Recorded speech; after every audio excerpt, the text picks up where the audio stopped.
Alright, so here we go. This time it's going to be a PvZ between IrAx, KinGDieD, and w4sp DNA, which I really like for a Zerg name. They're so evolutionarily predisposed, I suppose, is the wording for it. This is a weird map with this little bridge here. A lot of people don't like it. I think it's kind of interesting to see these new timings. It opens it up for really early rushes, but it's really easy to hold this little ramp here. So you can you can easily turn this into a very defensive position. You can take your third. It's a lot safer than it seems, because once this is locked down, then you've got this big open area. You know, it's like this is a long way to go to get up to this base. And then it's still close by air, but the ground area is closed off, and it's a very long distance to get over there by ground.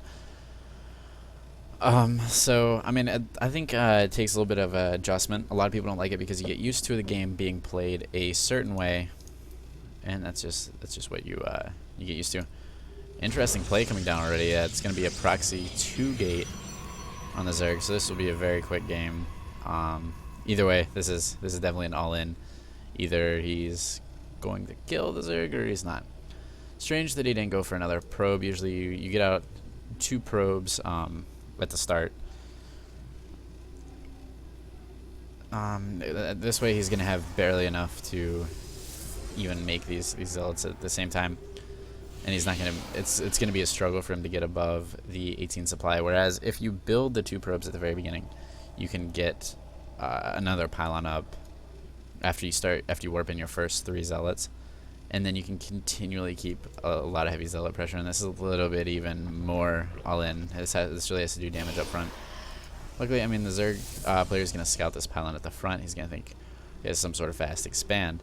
The Nexus should be coming down shortly. He hasn't gone up to probe count or anything like that. And he's even going to send this probe down here to look like he's getting ready to expand. This is mind games at its very best. Look at this.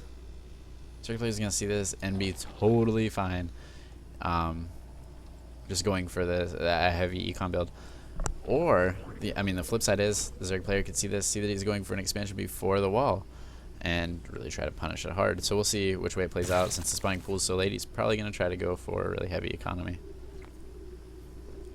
Looks like he's gathering up a large force of zealots first.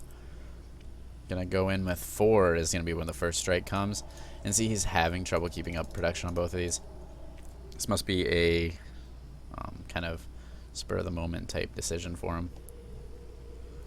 And there we go. He sees the zealots. He's gonna start pulling his drones. This is gonna be a very, very hard hold for him. He needs to cancel this speed and start putting that towards getting a queen out. And there we go. He hates the map. It's and there we go. He's gonna kill the drones. At least he's being nice about it. He apologizes. He knows this is definitely cheesy. He's gonna have to cancel that. He loses it. This is game. There's no way that. Okay, a nice little trick with the drones there, but still, I don't think it's gonna be enough to hold this off. There you go. This is way through the drones. And well, that was a quick game. So yeah, so there's a very good build. I like the mind game thing going on here, but that only leaves 7 probes together. So he did only do this situationally because of the map. That's why his build wasn't as practice.